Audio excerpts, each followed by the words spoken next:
सुप्रभात प्यारे बच्चों, कैसे हो बच्चों। अपने स्वास्थ्य का ध्यान रखना है क्योंकि बीमारी ज्यादा फैल रही है। अपने घर से बाहर नहीं निकलना। बेटा, कल हमारा पाठ नेताजी का चश्मा पूरा हो चुका है। आज हम बाल गोविंद भगत लेसन करने जा रहे हैं। बाल गोविंद भगत पाठ के लेखक राम रक्ष बैनीपुरी जी हैं। सबसे पहले हम लेखक के बारे में जानेंगे। राम रक्ष बैनीपुरी का जन्म 1899 में बिहार के मुजफ्फर जिले के बैनीपुर गांव में हुआ था। वे एक प्रसिद्ध लेखक थे। वे 1920 में उन्होंने असहयोग आंदोलन में भी भाग लिया था। उनकी अनेक रचनाएं हैं। उनकी रचनाएं बहुत अधिक प्रसिद्ध हैं। उन्हें कलम का जादूगर भी कहा जाता है। उनका निधन 1968 में हुआ था। बेटा, इन्होंने बाल गोविंद भगत पाठ की रचना की है। इस पाठ में इन्होंने एक ऐसी पात्र का वर्णन किया है जो कबीर दास के आदर्शों पर चलता और उस पर चलते हुए अपने जीवन का निर्माण उन्होंने किया है। वे गृहस्थी हैं। गृहस्थी होते हुए भी एक साधु के उनके विचार हैं। साधु जैसे उनके विचार हैं। तो अब हम बाल गोविंद भगत के बारे में जानेंगे। सबसे पहले बाल गोविंद भगत का व्यक्तित्व कैसा था, वे कैसी वेशभूषा पहनते थे। बाल गोविंद भगत मंझोले कद के 60 से ऊपर के गोरे चिट्टे व्यक्ति थे। उनके बाल सफेद हो चुके थे। वे कमर पर के एक लंगोटी लपेटे रहते थे। सिर पर कबीर पंथियों की टोपी पहने रहते थे। वे ऐसे व्यक्तित्व के व्यक्ति थे कि वे किसी की चीज को बिना पूछे नहीं छूते थे। वे कभी झूठ नहीं बोलते थे और कबीर के बनाए हुए नियमों पर चलते थे। उनके खेत में जो पैदावार होती थी उसको सबसे पहले कहाँ ले जाते थे, कबीर के मठ में ले जाते थे। वहां से प्रसाद के रूप में उन्हें जो मिलता था उसी में अपना निर्वाह करते थे। वे हमेशा कबीर के ही गीत गाते थे। कबीर को अपना साहब मानते थे। वे खरा व्यवहार करते थे। कभी भी किसी से झूठ नहीं बोलते थे और हमेशा कबीर के ही नियमों पर चलते थे। उनके नियमों को देखकर भी लोगों को यह आश्चर्य होता था। अब बेटा, बाल गोविंद भगत को संगीत से कैसे प्रेम था, कि उस संगीत के प्रति उसकी अगाध श्रद्धा कैसे थी।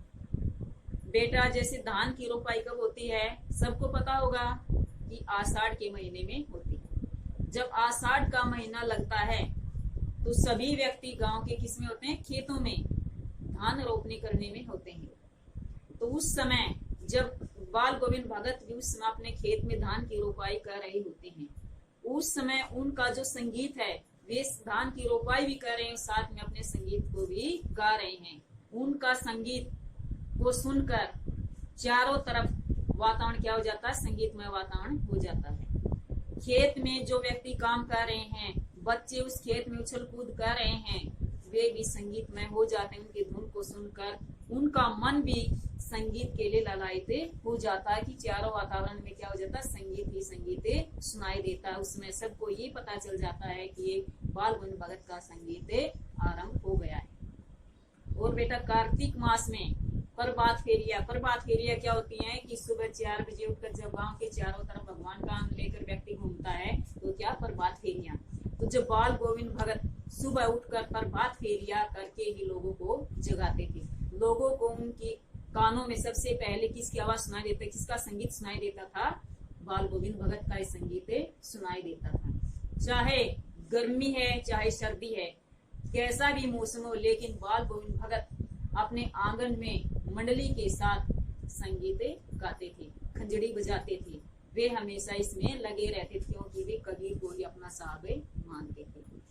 अब बेटा, एक आश्चर्यजनक बात क्या है इसमें कि जब हमारे समाज में क्या है, हमारे समाज में जब किसी भी व्यक्ति की मृत्यु हो जाती है तो हम क्या करते हैं, शोक मनाते हैं, उसकी तैयारी करते हैं, रिश्तेदारों को बुलाते हैं और सारा वातावरण कैसे हो जाता है, शोक में हो जाता है। लेकिन यहाँ पर बाल गोविंद भगत की एक अनोखी बात है, आश्चर्यचकित बात है करने वाली, कि वो क्या कि जो सामाजिक जो परंपरा है उससे दूर हटकर चलने वाले हैं।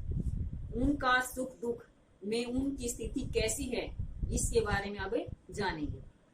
जब संगीत की बाल गोविंद भगत के संगीत की उत्कर्ष सीमा उस समय महसूस हुई कि बाल गोविंद भगत का एक लड़का था, वो बहुत बीमार था।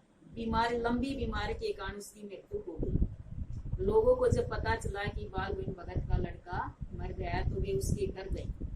घर जाने के बाद उन्होंने क्या देखा कि बाल गोविंद भगत ने आंगन में चटाई को बिछाकर उस पर अपने बेटे के मत सिर को लिटाकर सफेद चादर से उसको ढक दिया।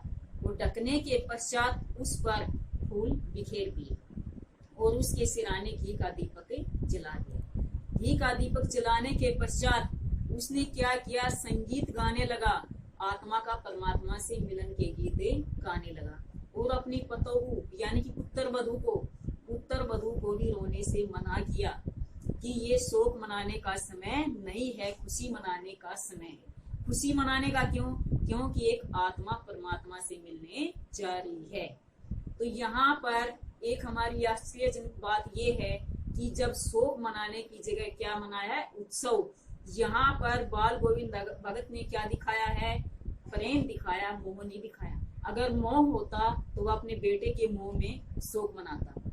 ये हमें गीता में भी पढ़ा है कि श्री कृष्ण ने भी अर्जुन को उपदेश दिया था कि जब उसने कहा कि मेरे सामने मेरे सगे संबंधी है, मैं इनके साथ कैसे युद्ध करूं, लेकिन उसने क्या कहा था कि कोई नहीं, कोई किसी का नहीं है, तू कितनी बार इसका बाप बन चुका, कितनी बार बेटा बन चुका है, तुम अपने कर्तव्य को करो। उसका ऐसे कहकर मोह भंग किया था।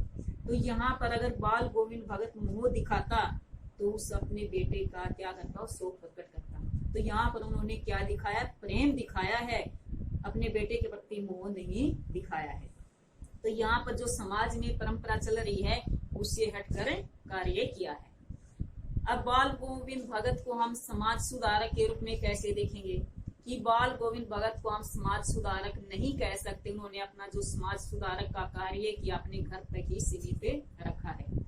उसने अपने घर में समाज सुधारक का कार्य किया है कि समाज में क्या परंपरा है कि जब किसी व्यक्ति की मौत हो जाती है तो चिता को अग्नि व्यक्ति के द्वारा दिलाई जाती है। लेकिन बाल गोविंद भगत ने क्या किया, उसने अपने लड़के की चिता को अग्नि अपनी पुत्र वधू से दिलवाई, जो उस समय समाज में प्रचलित नहीं थी। दूसरा कार्य क्या किया कि उसका क्रियाक्रम होने के बाद यानी कि उसकी श्राद्ध अवधि पूरी होने के पश्चात उसने अपनी पुत्र वधू के भाई को बुलाकर पुत्र वधू को बेचने के लिए कहा। उसे कहा कि तुम अपना दूसरा विवाह कर लेना। लेकिन उस समय ये भी प्रथा प्रचलित नहीं थी कि पुनर्विवाह की रीति रिवाज नहीं थी। लेकिन उसने कहा, पुत्र वधू ने अकेला नहीं छोड़ना चाहती थी। वो क्यों नहीं छोड़ना चाहती थी? क्योंकि वह बुढ़ापे में उसे दवा, अगर बीमार हो जाता है तो दवा पानी देने वाला कोई भी नहीं है, कोई उसे खाना देने वाला नहीं है। लेकिन पुत्र वधू वहां से जाना नहीं चाहती थी। लेकिन बाल गोविंद भगत उसे भेजना चाहता था क्योंकि समाज के लोक लाज के डर के कारण वह उसे वहां से भेजना चाहता था। अंत में बाल गोविंद भगत ने क्या कहा, अगर तू नहीं जाती तो मैं यहाँ से घर छोड़कर चला जाता हूँ। तो इस स्थिति को देखकर पुत्र वधू ने घर छोड़ना मंजूर कर लिया। तो उसने अपने घर उसको भेज दिया और इसे पुनर्विवाह के लिए कहा। तो यहाँ पर भी बाल गोविंद भगत एक समाज की परंपरा को छोड़कर आगे बढ़ा है कि जो सामाजिक परंपरा उसको पीछे छोड़ दे, एक मानवता का कार्य किया है। अब बेटा उसके बाल गोविंद भगत की जो मौत हुई, अंतिम समय कैसे गुजरा। बाल गोविंद भगत बूढ़े हो चुके थे, फिर भी जो कबीरदास के नियम थे उन पर ही चलता था। सुबह 30 कोस दूर नदी पर स्नान करके ऊंचे टीले पर बैठकर खंजड़ी बजाता था और संगीत करता था। वो घर से ही खाकर जाता था, घर ही आकर खाता था। वह रास्ते में किसी की वस्तु नहीं खाते थे। लेकिन अचानक उसे बुखार हो गया। बुखार होने के पश्चात लोगों ने इसे आराम करने के लिए कहा तो फिक्सर की बातों को हंसकर वह टाल देता। फिर भी उन्होंने अपने नियमों को नहीं छोड़ा। अंत में जब उन्होंने शाम को संध्या गाई, लेकिन सुबह जब प्रभात फेरिया का समय हुआ तो लोगों ने बाल गोविंद भगत का संगीत नहीं सुना। तो लोगों ने जाकर देखा तो बाल गोविंद भगत आज संसार में नहीं रहे, वे संसार में को छोड़कर चले गए हैं। तो बाल गोविंद भगत की जो मृत्यु वो भी उसकी इच्छा के अनुसार ही हुई। तो बेटा बाल गोविंद भगत ने जो सामाजिक बुराइयों का खंडन किया है, तो हमें भी उनके जो रीति रिवाज है, हमें जो रीति रिवाज हमारे जो प्राचीन परंपरा है वे हमारे जो अनुकूल हैं उसे अपनानी चाहिए। अगर अनुकूल नहीं है तो उसको छोड़कर हमें अपनी परंपरा को आगे बढ़ाना चाहिए। हमारी जो सामाजिक कुरीतियां हैं, बुराइयां हैं, बाह्य आडंबर है, जो भेदभाव है, उसको हमें समाप्त कर देना चाहिए। हमें एक अच्छे मार्ग पर चलने की कोशिश करनी चाहिए, जैसे बाल गोविंद भगत ने किया। बच्चों, ये पाठ का सार पूरा हो चुका है। अब बेटा एक निष्कर्ष है, इसके अंदर दो बातें आई हैं, प्रेम और मोह। प्रेम और मोह में क्या अंतर है? प्रेम और मोह, इसी पाठ के माध्यम से मैं बताना चाहती हूँ कि बाल गोविंद भगत का जब एक लड़का था, वह उसे प्रेम करता था।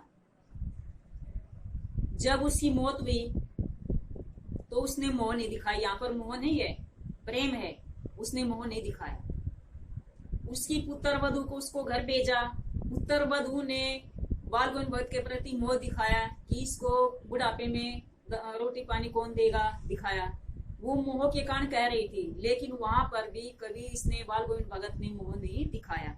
तो प्रेम और मोह में अंतर क्या है कि प्रेम तो हम व्यक्ति से जो प्रेम करते हैं, जब उस पर कोई संकट आता है या हमें छोड़कर जाता है, उस समय उसको छोड़ देते हैं, उसके समय मोह नहीं करते, तो मोह नहीं कह सकते, हम उसको क्या कहेंगे? प्रेम कहेंगे।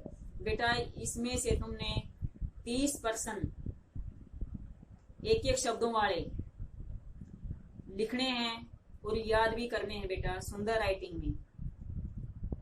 धन्यवाद।